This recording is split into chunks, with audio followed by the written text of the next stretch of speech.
Good evening, everybody. Welcome to the Pits of Motor Chaos. This is your host, Dave, and I got a line with me special guest, Ranew, owner of the Redline Shirt Club for vintage drag racing shirts. How you doing, Randy?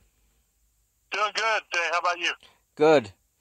So, when did you start up this Redline Shirt Club thing? Well, we actually kind of came up with a concept back in January of 2012 and worked on it a little bit, kind of perfected it. We had a real challenge in getting the website built, and the website had to be able to accept customers, take their information, and get them on a billing schedule. So it took us about 6 months to get all that done. But after that, we launched the club June 1st of 2012, and it's funny because we did that by sponsoring a funny car at the Summer Nationals at Topeka, Kansas with NHRA. And we sponsored Jack Wyatt, which, yeah, that are racing out there. So we were able to sponsor him. We got the name on the car, and we really crossed our fingers and hoped that he would qualify. So we had a good time out there and learned a lot about NHRA at that event. But besides that, we think he qualified on the last pass on round 4 qualifying on Saturday, and he was in for about 5 minutes, and then he got knocked out. So nah, that's the way it goes. But anyway, it was interesting because, like I say, we learned a lot about NHRA and what NHRA likes, what they don't like about businesses that want to come in and participate in the program, the requirements they have, and so on and so forth. So it was a good outing, and we were happy to help Jack Wyatt, and we maintain a good relationship with him to this day. So it was a fun time. Now 2012, now it's 2018. You've grown pretty big since then. Well, yeah, that first month we had, it's funny because I had huge expectations. I thought, oh, for sure, we're leaving this Summer Nationals. We're going to sign up 500 people to be members of the club. I passed out handouts, and, the car was on TV. He topped the blower, I think, round 2 of qualifying. So they showed that, on the broadcast, and they zoomed right in on when he huffed the blower, and the burst panel popped up, and that's right on the hood where it said Redline Shirt Club. It was such a great shot, I thought, man, we are going to sign up tons of people. Well, at the end of that month of June 2012, we had 7 members. I was thinking, man, this is going to be a long road. And, just like any new business, it is a long road. I didn't get paid for 3 years on Redline Shirt Club, but, it's a labor of love, but you're right, we have grown quite a bit since then. So it's a fun thing to be involved with. Now, how many members you currently have? Well, I like to say that's proprietary, but I say we definitely have enough to keep us very busy, and we grew steadily for several years, and then we've kind of maintained at a level where we think it's a great level to be at. We pick up most of our members around Christmas time, so we direct our marketing towards November, December, and we'll make a big increase in membership around then. But we're comfortably over 1,000 members. We got members all over the world. I got guys that call me from countries I've never heard of, or they'll send me an email. And you ship to, I wish I could remember the name of this last country. It was a little island in the middle of the Indian Ocean, somewhere out there. Do you ship to this country? I said, yeah, man, sure. Yes, wow. Post office takes it, we'll ship. So our number one market is, of course, the United States. And second to that would be Canada. We got a bunch in Australia, New Zealand. We have a lot across the ocean over in England. We have some in Sweden and Norway, Spain. I mean, just all over the place we have Redline Shirt Club members, so that's kind of exciting. That's awesome. Yeah, I can see Christmas getting more business people. Oh, my, so-and-so wants I know he loves nostalgia drag racing shirts. So I get him in the club, or him or her. Right. Well, the funny thing about it is we started this kind of, me and a couple of friends of mine, we would go to the races.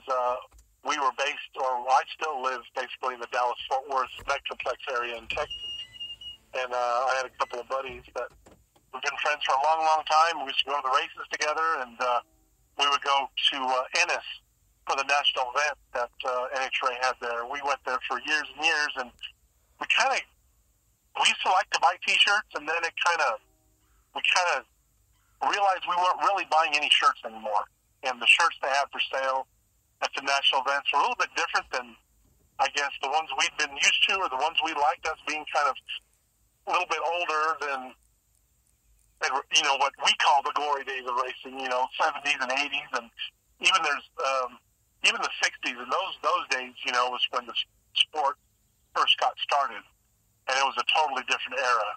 So, of course, those are the times that I think most of our members are probably a little bit older. I would say average at least over 35. We have some that are in their 80s. Now, I've got guys that have been members for the whole 5 or 6 years we've been in business. So, but what I was telling you was we started this because we weren't really excited about the shirts we found at national events. So I have a little bit of a graphic design experience. I've been self-employed my whole life, so being that way, I had to have experience doing a little bit of everything. So I had Adobe Illustrator on my computer, and I started designing what I thought were some cool shirts. And had a buddy of mine that was a screen printer, so we printed up a batch and wore them out to the races. And when we wear them out there, I mean, we would get stopped constantly. Where'd you get that shirt? Where'd you get that shirt? And so finally, I decided, well, let's see what we can do with this. I started passing out some information, trying to get some other guys involved, and it just kind of grew from there. Now, do you remember the first shirt you ever printed out? Oh yeah, that first shirt was for Jack Wyatt, and it was a shirt that was printed with a design on the front. It was a very old school type design. I just think it was 2 or 3 colors. I think we printed up, maybe 100 that first month. And other than our local guys that were kind of members, like I told you, we had 7 that we shipped out to members that were in the United States. And we started out with a soft style shirt, and that didn't go over too well either. Seems like everybody likes the heavy kind of Hanes BCT style of shirt that has a little more weight to it. So we switched over to that. But for the first 2 years or a year and a half of the club, we printed all of our designs strictly on the front. And I know you and I spoke a little bit about that. You like the design on the front, I think you said, right? Yeah. Yeah, so I think mostly the younger guys like the design on the front. I think the old school guys like it on the back. So we try and make everyone happy. So now the people, when they join this club, they get a different shirt every month, right?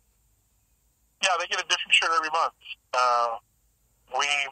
What my main function in the shirt club is to get what we call the feature of the month, and that is either it's old driver or race team or car owner. We've even done shirts on some of the old tracks that have closed down that aren't up and running anymore. But each month, I will find someone to be the subject for our month that's coming up. We talk to them, and they are involved. We never, ever make a design without getting full permission from the subject of the design. So I think the second shirt, we did one on a racetrack. The third one, I believe, was an old dragster from Southern California called Smith and Ewald. And I don't know if you're familiar with Don Ewald. No. But he was a guy from back in the 60s and 70s that drove a front-engine dragster. He was a California guy. And Redline Shirt Club, just getting started, nobody ever heard of it. I wasn't going to be able to call up Tom McEwen and say, hey, let's do a shirt on you, because, those guys get hit up with stuff like that all the time. So we kind of had to start small.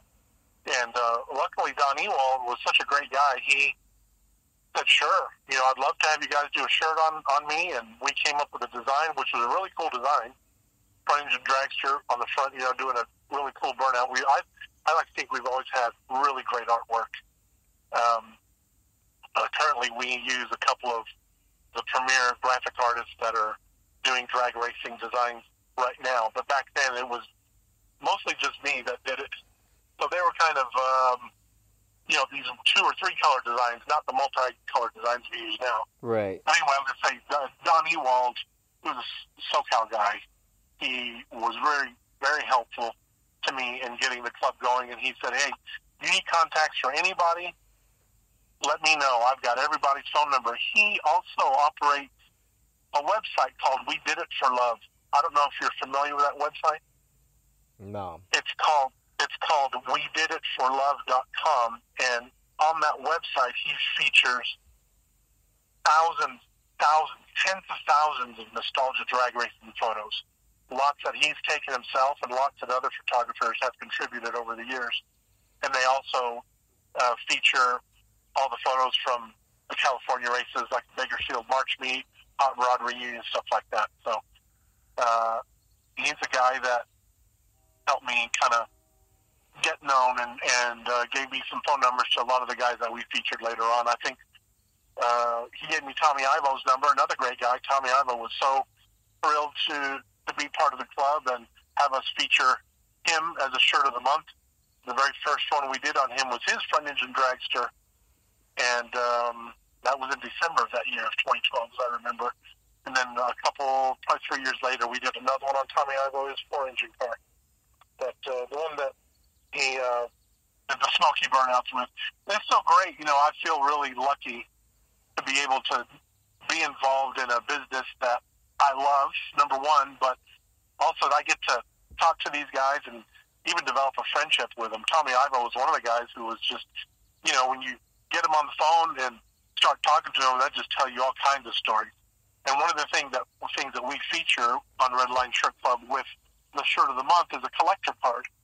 And that card is about a 5x7 card with a photo of the car on the front and a story on the back. Tells all about the driver and maybe one of his stories from the past. So I get lots of crazy stories from these guys. It's been a lot of fun. TV Tommy Ivo. TV Tommy Ivo, yeah. And then I think I remember shortly after that, one of the other big names that I was excited to feature in the club was Bruce Larson. We did Bruce Larson back in the early days. He's another great guy, and it's great because we are so involved now in the drag racing scene, especially this year. And I'll tell you about this a little bit later with the NHRA Legends of Drag Racing Tour this year, that we get to see these guys and still, like I said, maintain a relationship and a friendship with them. It's great to see these guys like Bruce Larson. And Bruce Larson's still very involved up in his part of the country in the Northeast. He's got a big shop up there where he's got an unbelievable car collection, and he displays his cars whenever he's asked to. I know that we did the Hot Rod Reunion up in Epping about 4 or 5 years ago, and he had his USA 1 Corvette and the USA 1 Camaro out there. So a lot of these guys really stay involved. I think early in the first year or two of Red Line Shirt Club, we featured Rhea Morrison, Pro Stalker. We did Frank Iaconio.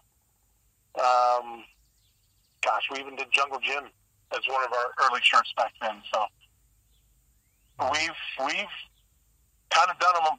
We've done a lot of them. There's a few that still are kind of, I'm not going to say out of reach, but there's some names in drag racing that are really, really big names that I am either on the verge of making a deal or we just did. We just made a deal with Don Perdome, which I was really excited about. And I would have not been able to do that without the help of Tom McEwen, who we've gotten really close to over the past 5 years. Tom McEwen is another guy who has just been such a huge influence and a big help on me and Red Line Shirt Club. He's taken us to the next level in the last couple of years. And he's the guy that got us involved with NHRA. And NHRA, we're going to probably about 12 national events this year. We've already done, I think, 3 or 4. Hard to keep track of them, but the next one we're doing is Norwalk. But NHRA is featuring a program this year called the Legends of Drag Racing, where they're having some of these older guys come out and greet the crowd, and in the Mellow Yellow booth out at the track, they'll have autograph signing and whatnot. So they've asked Tom McEwen to be at, like I said, about 12 of them this year, and three of them next year through Gainesville. We're still scheduled for that. But what we do is we go out and we support Tom McEwen with merchandise, with our Redline Shirt Club shirts, and a lot of other Snake and Mongoose merchandise. So we finally were able to get Don Perdome to participate and give us his blessing to feature some Don Perdome Snake merchandise. We're going to have a couple of Snake Redline Shirt Club member shirts coming up here before the end of the year. So, there's really no bigger names in racing, right? You got Shirley Muldowney, Don Garlett, Don Perdome, and Tom McEwen. So, right. I'm happy to have at least half of those guys. Yeah. Now, if people like special orders, like tank, do you guys do like tank top stuff like that? Well, what we do on the club is we print just one shirt per month, and that's the shirt that we ship to our members. Right. And it's kind of a crazy concept, and I was really unsure that it would work because I'm thinking, who's going to join this club not knowing what shirt they're going to get? But it kind of worked out completely opposite in that it's turned out to be something that people really like. They like going to the mailbox and opening up the shirt and kind of getting a surprise each month. I get so many emails and phone calls every month. Wow, thanks so much for the shirt this month. I wait by the mailbox when I know it's about time for the shirt to show up, and I'm so happy to see that this month it's Roland Leon. So we featured Roland Leon's Flying Punch car a couple months back, and that was a really big one. Everybody loved that one. So you don't really get a choice on the shirt you get because it would almost be impossible as a business model to print that many shirts and keep them in stock and just actually go pick out the one that somebody wants. So we still do it the same way we did from day one. We print one shirt, one design each month, one color shirt, and that's what everybody gets. But if you're a member and you want some of the older shirts and we still have them, then we're more than happy to send you those as extra shirts. Or we've had members call up and say, hey, I need some Christmas gifts or birthday gifts. Let me buy 3 of your retired shirts. Let me have the Tom McEwen shirt from December last year, or the Fighting Irish, or, so any shirts that we have. And like I said, if we still have it, we'll ship it to them. We do not do any retail business online, and that's part of our business plan. And that's, I think, part of what's made us successful is that we don't sell them on a retail basis because these guys don't want us out there selling shirts, with their name on it, making a living off of it, all year long over the past 5 years. We could do that, but I think the agreements we would have to enter with them would be completely different than what we do now. So basically our agreement with a feature of the month is we're going to print this shirt one time. When we're finished printing it, we destroy the screens and we don't ever print that shirt again. So we usually print what we need for our members, and we'll print 3 or 4 dozen extra that we use for promotional purposes and just to kind of keep it around the front. If somebody says, well, I'll join the club, but I want the shirt of the month, and then I want this other shirt if you have it. Well, we're like, yeah, sure, no problem. We send them that, and it's worked out well that way. I'm surprised at how many guys have been members for 3 years, 4 years, 5 years. It's just incredible. Very thankful to my members. I send them bonuses and goodies whenever I can. We just sent out a decal collection this past January. We'll usually send out decal collections a couple times a year. And in the decal collection, it's like 6 or 8 unique decals from the 60s or 70s featuring those cars, those drivers, or we did a shirt on the Hearst Hemi in the Glass, and Hearst was happy to provide us with Hearst decals. We've had MSD provide us with decals that we ship to our members. So, I think it's a real bargain for $23.95 a month. You get the shirt, you get the collector card, and that's free shipping. So shipping is included in that whole deal. So it's a really good deal. A lot of people have started using them now as Christmas gifts, and birthday gifts, like I said before. Right. Have you seen many of our shirts? Oh yeah. Yeah, I see the advertisement all the time. Yeah, yeah. So, And we really do a lot of our advertising mostly on Facebook, and we've done advertising in a lot of the printed magazines, which we've had success with. Drag Racer magazine, which is published by Tom McEwen. We've had a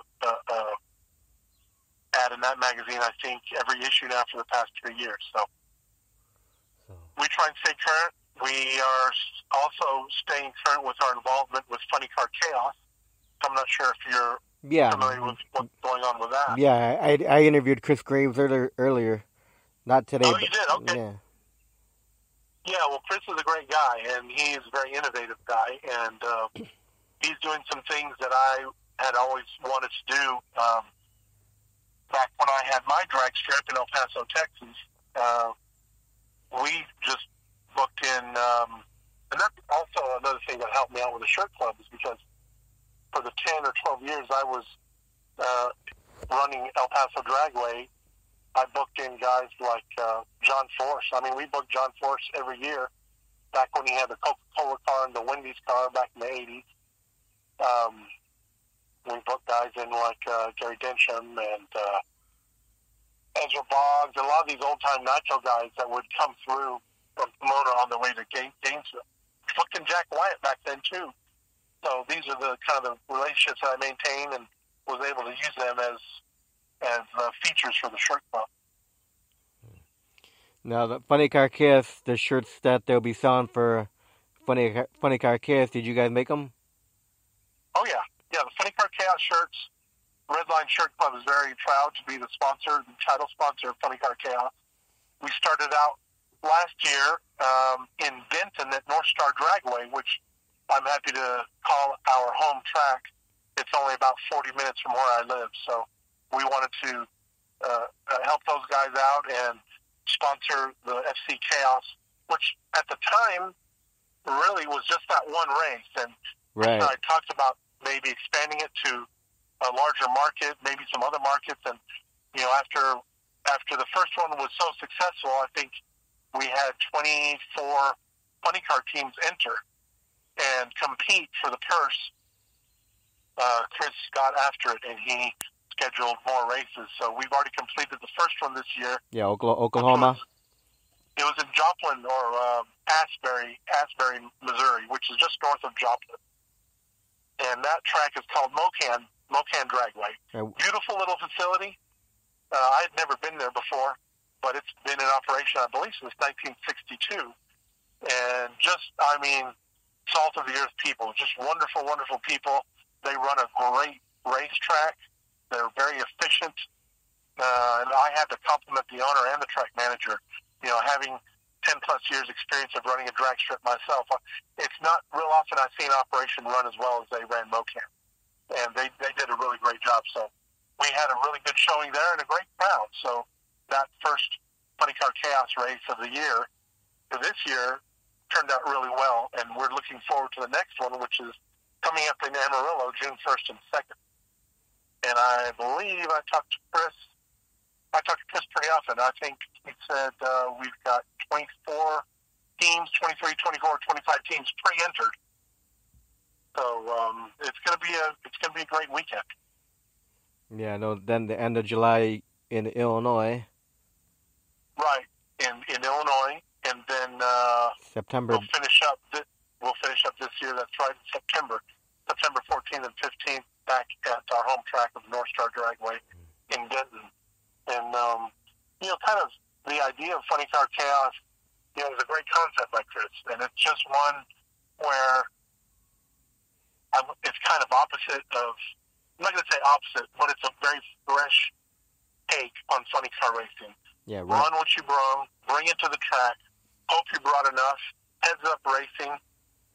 You know, if you bring a nitro car, you may line up next to an alcohol car, vice versa. We had some steel block cars out there in Denton that ran, and that were competitive, you know. The other thing about Funny Car Chaos is we run it on an 8-mile track. So try and take it easier on these teams. there's a huge difference between running an eighth mile and a quarter mile, especially when it comes to parts and fuel for these guys. We try and keep all that in mind, and I think that's another reason that Funny Car Chaos has become so successful. But all these guys show up. We qualify them in two different fields, which is what we're going to do in Amarillo.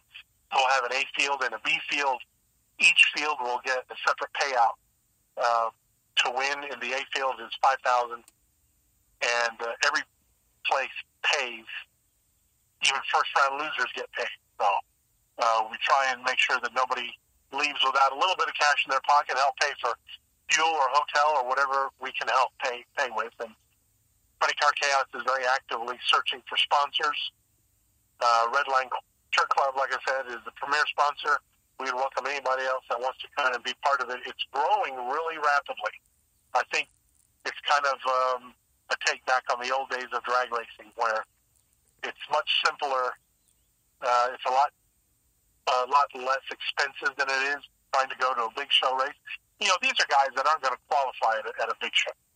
These are guys that, they come out. The guy that won in Denton at our first Funny Car Chaos race was Mark Sanders, Mr. Explosive car from up in the Northwest. He drove all the way from Washington, Oregon, came to North Texas, and ran the table. The guy really kicked the butt, made a great showing, real professional operation. I think he set low ET at a 364 in the eighth mile, which is still stands to this day as the lowest ET that we've had at Funny Car Chaos. And I don't know if you're familiar with eighth mile times. I didn't used to be familiar with eighth mile times, but I am now. So 364 is a really, really good shot. Yeah. And like I said, we got nitro cars that come out, alcohol cars that come out. The alcohol car won in Mocan. So anyone has a shot. Anyone has a shot at winning this deal. Right. Fred Farndon won. Yeah, we welcome anybody, any kind of car that wants to come out and run, as long as it's got a flip-top body on it, man. Bring it. It's a great time. Yeah, and I was reading that the winner, Fred Farndon just got that body for that funny car. Yeah. Because he had the altered, and then he just got that funny car body for funny car chaos. Yeah. That's right. Yeah. And a lot of these guys will run, I think they're 125-inch wheelbase cars, and they'll run them as fuel alters, or they'll put a body on it. I mean, if you want to get out and race, that's how to do it. And if some of these smaller tracks will book you in on a weekend as a fuel altered, maybe a couple months later they'll book you in as a funny car. So it works both ways. So yeah, as long as you got a funny car body on it, doesn't matter what shape, what color, what kind. I mean, we had 90 bodies, the body style from the 90s out there. We've had body styles from the 60s, 70s, 80s, every decade. Man, it's a car show that you wouldn't see anywhere else, on top of a really great race. Yeah. So we're excited about it and looking forward to this one coming up in Amarillo. Yeah, then you get like former big show drivers like John Hale. John Hale, yeah.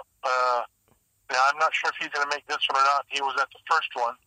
We also have Ronnie Young bring the Blue Max car out, and they ran at the first Funny Car Chaos. They had a little incident and ended up running off the end of the track. The chutes came out late, and they ended up hurting the car. So that was Friday night of qualifying, and they weren't able to come back Saturday. So, I mean, there's definitely some guys that are really, really competitive guys that come out and race. So you just never know. You never know what you'll see out of Funny Car Chaos. Yeah. So let me ask you something, Randy. When did you first begin, getting into drag racing? What age were you when you started liking drag racing? Oh, wow. Well, I was 5 years old, setting up my Hot Wheels track as a drag strip from one side of the house to the other. And I would line my cars up, and just send each one down and compete, one against the other until I got to a winner. I remember my mom would yell at me because there's orange Hot Wheels tracks from one side of the house to the other. And they had that Snake and Mongoose set that came out with a little parachutes and everything. So from that age, I guess, I was a teenager when I heard a drag racing commercial in my hometown. They were bringing out a big match race. I think I was 13, 14 years old. And Jungle Jim was out there. Tom Hoover Showtime. This is when he had the Vegas. It was back in 74, 75.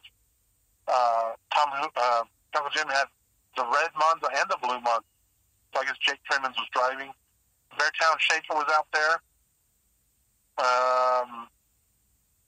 God, who else was out there? There was a few regional cars out there also. The $1 Million Baby from Arizona, the Sundance car from Arizona, all nitro cars. And they put on a great show. I actually won tickets to that race on the radio and then begged my dad to take me out there, and he took me out there, and I was hooked. I just thought that was the coolest thing. I'd never experienced anything like that in my life. But yeah, since that day, I was, like I said, about 14 years old. It's been in me ever since then. Yeah, my dad started taking me to watch drag racing when I was about, I'd say 4 or 5 years old. So now, right now I'm 50 years old, so still love it. Yeah. So. Yeah, it's great. It's crazy. I wouldn't, I hate to say it, I would walk across the street to watch a Ranew run race. But if it's a drag race, man, I'm there.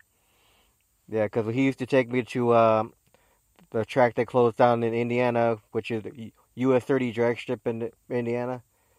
Oh, yeah. And then we used to go to Great Lakes Dragway over here in Wisconsin. Yeah, I actually, when I was a teenager, I started a racing program for our local drag strip and sold advertising in it. And at that time, close to our drag strip was a dirt track out there where they ran sprint cars. And the owner of that track contacted me and said, hey, I want you to come out here and work for me. I want you to be a photographer, take pictures, and make us a program like you make for the drag strip. So I said, I don't know. I didn't really want to do it because I didn't care anything about that type of racing. But I back then, I think he might have offered me $100 to come out and do it. And I was still just a kid. I was in high school, and I finally said, okay, fine, I'll do it. And man, I just suffered through those races, watching those cars go round and round, slinging mud, slinging clay and stuff, and it wasn't for me. And finally, I just said, man, I can't do this anymore. I got to get back to the drag strip. Yeah, my dad used to take me to a lot of, the round and round racing too. We used to go to a track called Santa Fe Speedway. They closed down in Illinois, but they had the outlaw sprint cars. They had the midget cars and the sprint cars. He used to take me all the time to watch that too. Yeah. Yeah, the mud would be flying up in the stands and hitting you in the face and stuff. I respect those guys, man. They're awesome competitors, great racers. A lot of people love that kind of racing. NASCAR is more popular than drag racing is, unfortunately. So, they know what they're doing, and those people love that kind of stuff. But for whatever reason, it just doesn't really appeal to me. So, yeah, drag racing forever, I guess. Yeah, I'm in my 50s too, and I haven't slowed down. I have not been to an NHRA event in a long time though, because I prefer nostalgia drag racing myself. So. Yeah, have you been to Bakersfield and watched? No, not yet. Not yet.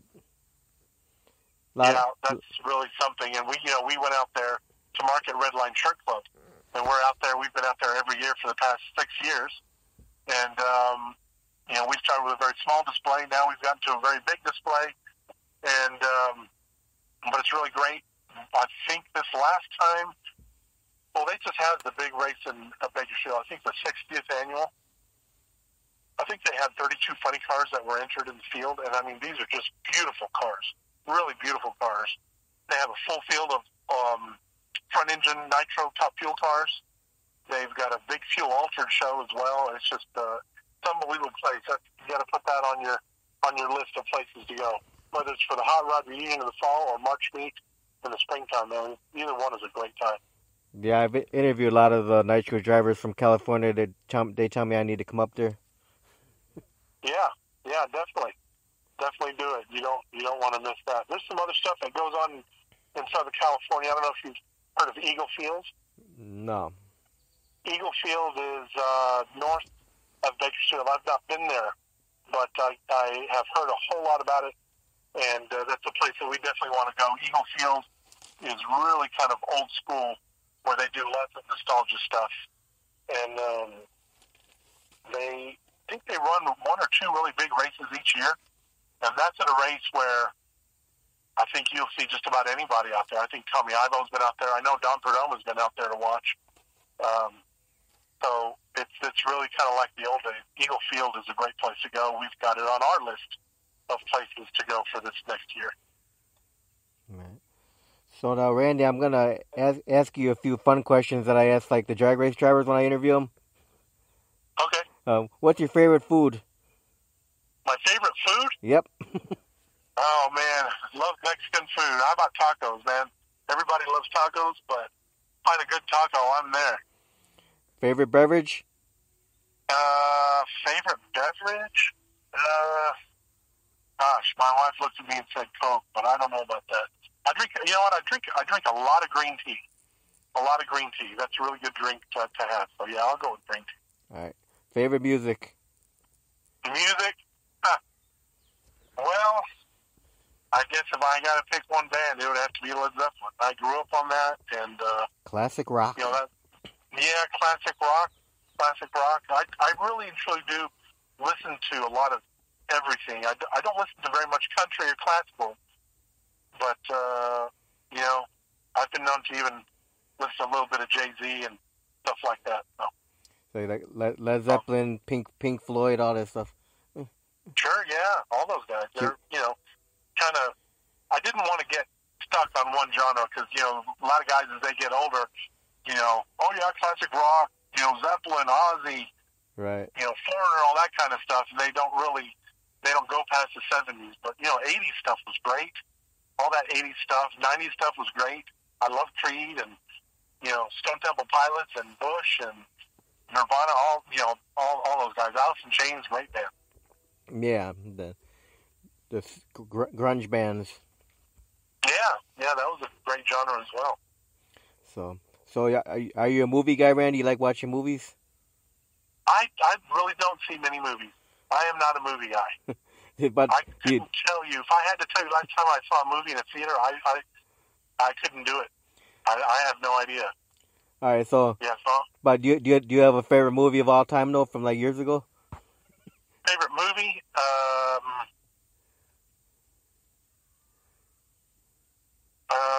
You know what? If I see it on, and I'll usually watch it, is Heat. Have you ever seen Heat? I don't think so. With Al Pacino and Robert De Niro. Yeah, it's a great movie. It's actually kind of a takeoff on an incident that happened in California in the 90s, where these guys dressed up in full body armor, and they had fully automatic AKs, and they went to rob a bank, and then they robbed the bank and came out. Police were waiting for them outside, and police were shooting at them and hitting them, but they weren't going down. And these guys would return fire with these fully automatic assault weapons, and just decimated. I mean, police cars. It was just an unbelievable event. And back when it actually happened, the LA news channels were carrying it live from the helicopters. But that's what that movie is about. It's pretty crazy. It's got Val Kilmer there also. Yeah. So yeah, check that one out. So what would you consider to be the fondest memory of drag racing for you? Fondest memory of drag racing? At my drag strip, back in the, back when we first started, I used to put on races. I was crazy and young back in those days in my 20s, and I actually had one of the first sponsors I was able to get for my drag strip was Schlitz Beer. I don't even know if Schlitz is around anymore, but they sponsored us, and I booked in a big race on 4th of July weekend. We had, I think it was a 4-car funny car show, a couple of jet cars, and we had free beer. Free beer all night long, and it was a madhouse. It was a madhouse. I didn't do it after then. It was so crazy, but the place was packed. You know, we made a good profit on that race, and luckily nobody got hurt too bad. A lot of fights, you know, but it was a good time. That was, back in the summer of, I don't know, sometime back in the 80s. Yeah. It was a good one. Now, Randy, do you have any hobbies outside of the Redline Shirt Club? Hobbies? Redline keeps me really, really busy, especially this year with this Legends tour. I do play bass guitar, and I don't know if you call that a hobby. Oh yeah, that's right. You're in the Led Zeppelin tribute band. Yeah, The We Hindenburg kind of got him. Hindenburg project. Yeah, but it's, oddly enough, that started back in 2012 also, and we didn't set out to do a Led Zeppelin tribute band, but it ended up that way. Yeah, because we were trying to do some original music. The guitar player in our band had already released a couple of CDs on his own that were very successful. Though they were instrumental CDs, he really got a lot of followers, a lot of fans. A lot of people were buying his stuff on iTunes. A lot of people were saying, "We need to write lyrics and get a vocalist to sing this stuff." Well, so at the time, we were kind of a cover band doing cover stuff, trying to get this original music out there. But it's really hard to get booked, especially doing original music. So we auditioned the singer, and he wanted to audition performing Black Dog by Led Zeppelin. So we learned the song, he came in and sang it, and man, he just blew the roof off the place. And we just kind of looked at each other and said, man, well, you know what, maybe we need to start including a few more Zeppelin songs in our set. And as we did that, it just finally turned into a whole Zeppelin deal. And crazy enough, so we started getting booked everywhere. You know, we got booked all over the Dallas-Fort Worth Metroplex. We got booked regionally. We played in Houston. We played on the beach in Galveston at the Texas Biker Rally. We played in San Antonio. We played festivals in the Ozark Mountains. We've actually played at the Dallas House of Blues probably 15 times over the past 5 years, on the main stage and every stage they have. One of the last places we played was called Starlight Ranch up in Amarillo. And we are booked there again this coming August. So that was a really great place. It's a lot of fun. Yeah, really a lot of fun to do. I remember you were telling me the band members are kind of mad at you because you don't have time for them. Yeah. You know, I'm sure you know, man. And even though we play these larger venues, there's still just not really much money in it. You know, if you walk away on a smaller venue, if you walk away with $100 or $200 in your pocket, you know, you're doing pretty good. On the larger ones, we may walk away with, I don't know, you know, a little more than that, and as much as $500, $800 each, which is not bad, you know. But business is business, and Red Light Shirt Club is my number one love, and it takes precedent, unfortunately, over the Hindenburg project. So being out of town as much as I've been, we haven't been gigging out very much. So our guitar player's kind of drifted off, and he's playing with another band. Our drummer's playing with another band. Our singers, though, he hasn't been doing anything. But, you know, I told them, hey, if you guys want to replace me, please do. But they kind of had other deals they were wanting to get involved in. Right. Once this Legends of Drag Racing tour is over, I look at getting back into it and trying to get us booked again back at the House of Blues and places like that. So. Right. Well, Randy, I want to thank you very much for your time to do the interview. Do you have any final words? Final words? Final words. Thanks for you taking interest in Red Light Shirt Club. Appreciate your time. I'd like to encourage anybody that's out there listening, especially Red Light Shirt Club members. If you're a Red Light Shirt Club member, you want to go to Playing Card Chaos Race, send me an email, give me a call, and I'll get you half-price tickets. We'll get you in a pit side for free. That's kind of our focus this year, not only the Legends of Drag Racing Tour, but also Playing Card Chaos. So looking forward to all that, and looking forward to seeing you out there, Dave. Yeah, wife and I are gonna try to make it to the Central Illinois Dragway one. Okay. Yeah. Well, definitely keep in touch and let me know, man, and we'll take care of you. All right. You have a good night, Randy.